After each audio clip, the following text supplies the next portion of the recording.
जानेंगे रशिया के 10 डरावने अर्बन लेजेंड्स के बारे में।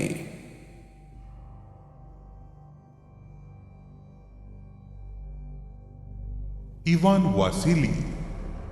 ये किसी आदमी का नाम नहीं है बल्कि एक बड़ी सी शिप का नाम है जिसे सेंट पीटरबर्ग में 1897 में बनाया गया था। 25 सालों तक सब कुछ ठीक रहा, पर एक दिन अचानक शिप पर मौजूद लोगों को हिंद महासागर से गुजरते वक्त शिप पर खतरा महसूस होने लगा, जैसे शिप पर कोई अमानवीय शक्ति मौजूद हो। अचानक से हवाएं ठंडी हो जाती थीं और ऐसा लगने लगता कि कोई उन पर नजर रखे हुए है। ऐसी ही एक रात शिप पर काम कर रहे लोगों को एक चमकदार आकृति शिप के डेक पर नजर आई। ये कोई इंसान नहीं था बल्कि एक आत्मा थी जो थोड़ी देर बाद अपने आप ही गायब हो गई। और जब ये जहाज चाइना की एक बंदरगाह पर पहुंचा, तब तक उस जहाज पर सफर करने वाला हर एक व्यक्ति पागल हो चुका था। और फिर अचानक से ये लोग एक दूसरे पर हिंसक तरीके से जानलेवा हमला करने लगे। फिर एक के बाद एक उन्होंने समुद्र के गहरे पानी में छलांगे लगाना शुरू कर दिया और कुछ तो डूबकर मरने भी लगे। फिर उस जहाज को चलाने के लिए नए लोगों को लाया गया, लेकिन कुछ दिनों बाद वो भी पागल हो गए और एक दूसरे को जान से मारने लगे। जो भी नया व्यक्ति इस जहाज पर काम करने के लिए रुकता था, वो इसी तरह से पागल हो जाता और या तो खुद की या दूसरों की जान ले लेता। लगातार हो रही ऐसी घटनाओं के बाद कुछ समझदार लोगों ने इस जहाज को बीच समुंदर में ले जाकर जला दिया, लेकिन आज भी समुंदर में सफर करने वाले कुछ लोगों को ये प्रेत बाधित जहाज दिखाई देता है। UVB 76। इस अर्बन लेजेंड को द बजर के नाम से भी जाना जाता है।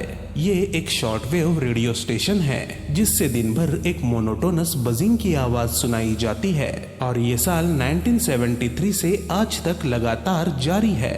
ये रेडियो स्टेशन अस्तित्व में क्यों है और कहां पर स्थित है, ये आज भी एक रहस्य बना हुआ है। इसे सुनने वाले लोगों के मुताबिक इस रेडियो स्टेशन के ब्रॉडकास्ट के बीच में ही कभी कभी अचानक से एक रशियन व्यक्ति की आवाज भी आती है जो कुछ इंग्लिश अल्फाबेट और नंबर्स दोहराता है, जैसे कि UVB 76। कुछ लोगों का ये मानना है कि ये न्यूक्लियर वॉर से संबंधित खुफिया तकनीक से जानकारी देने वाला एक रेडियो स्टेशन है। The collector.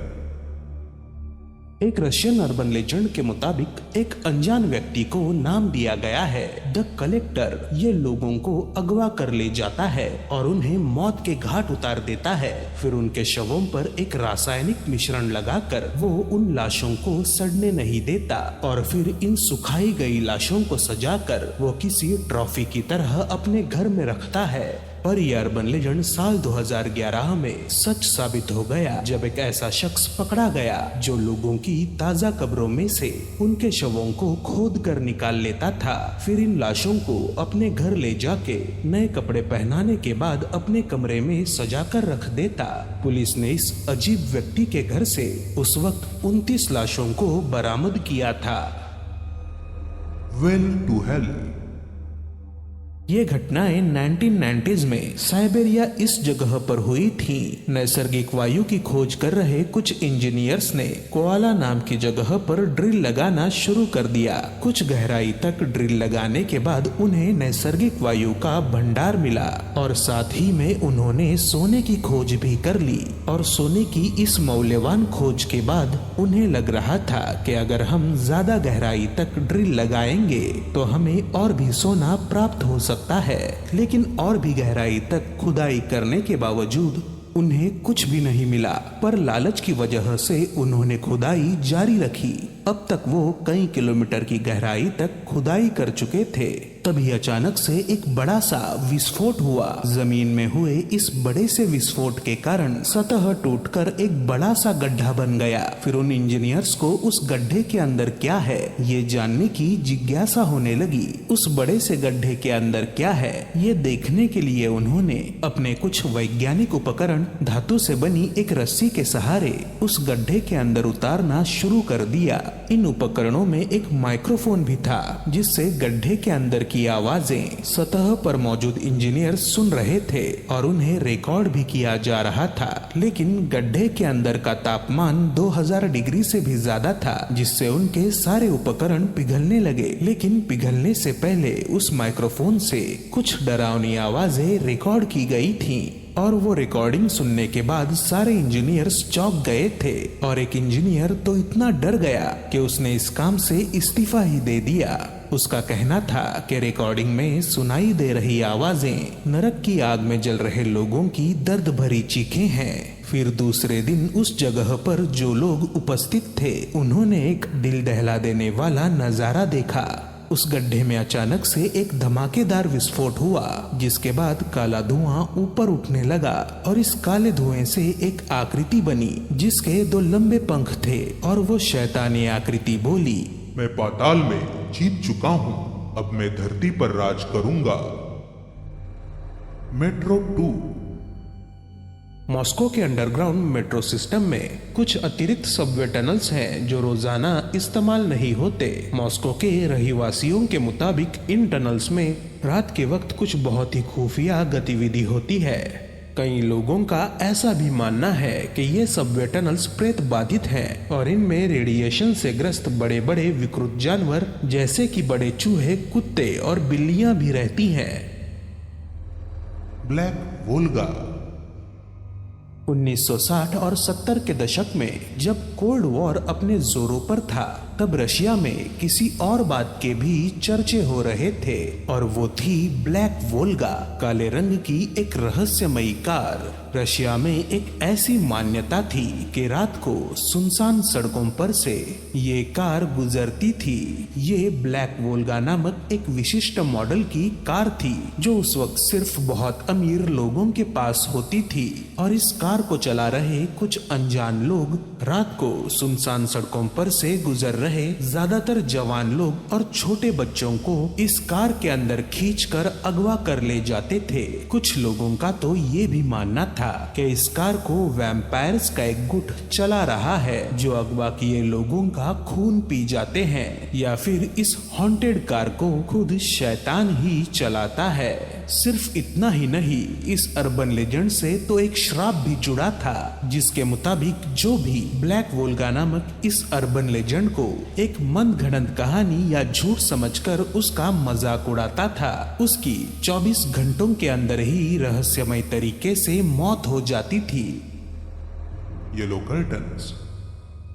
रशिया में एक ऐसी मान्यता है जिसके मुताबिक घर में पीले रंग के पर्दे नहीं लगाने चाहिए क्योंकि ऐसा करना अशुभ माना जाता है और इससे जुड़ी कई कहानियां रशिया में आज भी सुनाई जाती हैं और ऐसी ही एक कहानी आज मैं आपको सुनाऊंगा। जब एक पति पत्नी का जोड़ा अपने नए घर में लगाने के लिए बाजार में पर्दे ढूंढ रहे थे तब उन्हें उनकी खिड़कियों जितने लंबे पर्दे नहीं मिल रहे थे। बहुत ढूंढने के बाद उन्हें जो पर्दे मिले उनका रंग पीला था। लड़की की दादी उसे हमेशा बताया करती थी कि घर में पीले रंग के पर्दे नहीं लगाने चाहिए, पर उस बात को नजरअंदाज करते हुए उस लड़की ने अपने नए घर के लिए वो पीले पर्दे खरीद लिए और उन पर्दों को उनके छोटे बच्चों के कमरे में एक बड़ी सी खिड़की पर लगाया गया। कुछ दिनों बाद बच्चे शिकायत करने लगे कि खिड़की पर लगे वो पर्दे रात को बातें करते हैं, लेकिन माँ बाप को उनकी बातों पर यकीन नहीं हुआ। उन्हें लग रहा था कि ये बच्चों की कल्पनाएं होंगी। अगली ही रात उनका छोटा लड़का अपने बेडरूम की खिड़की से कूदा और मारा गया और फिर कुछ दिनों बाद वो पर्दे लड़की को अपने पास बुलाने लगे और उसे खिड़की में खड़े होकर बाहर का नजारा देखने के लिए कहने लगे। लेकिन लड़की जब ऐसा करने गई तो उन पर्दों ने लड़की के दोनों पैर पकड़कर उसे उठा लिया और वो उसे खिड़की से बाहर फेंकने ही वाले थे। तभी लड़की की माँ ने लड़की के चिल्लाने की आवाज सुनकर वक्त रहते वहां जाकर उसे बचा लिया और जब ये बात उस लड़की के पिता को पता चली तो उसने उन पर्दों को नष्ट करने के लिए एक बड़ी सी मशाल जलाई। लेकिन जैसे ही वो जलती हुई मशाल लेकर उन पर्दों की तरफ बढ़ा वो पर्दे उसी वक्त गायब हो गए। गोलोसोव रवी। ये रशिया में मौजूद एक पार्क है जहाँ जंगल के बीचों बीच कुछ पवित्र पत्थर पाए जाते हैं। लेकिन प्राचीन काल से मौजूद ये पार्क इसीलिए भी प्रसिद्ध है कि कभी कभार इसमें जाने वाले लोग रहस्यमय तरीके से गायब हो जाते हैं और दोबारा कभी वापस लौट कर नहीं आते। ऐसी ही एक घटना मध्य युग में एक मंगोलियन फौजी टुकड़ी के साथ घटी थी। ये लोग इस पार्क से गुजरते हुए घने कोहरे की चपेट में आ गए थे, लेकिन उन मंगोलियन घुड़सवारों ने कोहरा हटने तक बिना रुके सफर जारी रखा और आखिरकार कोहरा हटने के बाद वो एक अलग ही जगह पहुंच चुके थे। उस जगह का ठीक से मुआयना करने के बाद उन्हें इस बात का पता चला कि वो भविष्य में 100 साल आगे आ चुके हैं, क्योंकि आसपास की सभी चीजें बहुत ही आधुनिक नजर आ रही थीं। Elena and Alexei. एलेना और एलेक्सी नामक दो प्रेमी थे। एलेक्सी नाम का वो लड़का एक केमिकल फैक्ट्री में काम किया करता था और कुछ ही दिनों बाद उसकी और एलेना की शादी होने वाली थी। लेकिन दुर्भाग्य से एक दुर्घटना के चलते उस फैक्ट्री में भीषण आग लग गई और इसी हादसे में एलेक्सी जलकर मारा गया। ये खबर सुनते ही एलेना की आगे जीने की इच्छा ही खत्म हो गई। उसने अपना वेडिंग गाउन पहना और रेलवे ट्रैक के ऊपर जाकर चलती ट्रेन के सामने खड़ी हो गई।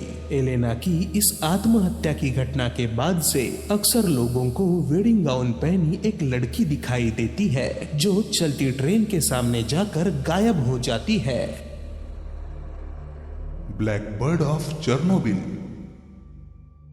आप में से कई लोगों ने चेर्नोबिल में हुई दुर्घटना के बारे में जरूर सुना होगा। साल 1986 में चेर्नोबिल के न्यूक्लियर प्लांट में यह दुर्घटना घटी थी, जिसमें सोवियत यूनियन का एक बड़ा हिस्सा हानिकारक रेडिएशन की चपेट में आ गया था। पर चेर्नोबिल के कुछ निवासियों के मुताबिक आने वाले इस भयानक हादसे की चेतावनी उन्हें कई दिन पहले ही मिल चुकी थी। कुछ लोगों को ये हादसा होने से पहले भयानक सपने आते थे। ये हादसा होने के कुछ दिनों पहले तक चेर्नोबिल के निवासियों को काले रंग की शैतानी आकृति न्यूक्लियर प्लांट के इलाके में मंडराती हुई दिखी थी। जिन लोगों ने इसे नजदीक से देखा था उनके मुताबिक ये किसी पक्षी और इंसान का मिश्रण मालूम पड़ रहा था, जिसके गहरे काले रंग के पंख होते थे और अंधेरे में उसकी आंखें लाल रंग से चमकती थीं। कुछ लोगों का ऐसा भी मानना है कि शायद ये राक्षस चेर्नोबिल के रहवासियों को डराकर आने वाले संकट से बचाना चाहता था। दोस्तों, तो ये थे रशिया के 10 डरावने अर्बन लेजेंड्स। और अगली वीडियो में आप किस देश के अर्बन लेजेंड्स जानना चाहेंगे, ये मुझे कमेंट या वोट करके जरूर बताएं। अगर आपको ये वीडियो पसंद आया तो इसे लाइक करें और व्हाट्सएप पर अपने दोस्तों के साथ शेयर भी करें। इसी तरह के और भी वीडियोस देखने के लिए इस चैनल को सब्सक्राइब करना ना भूलें।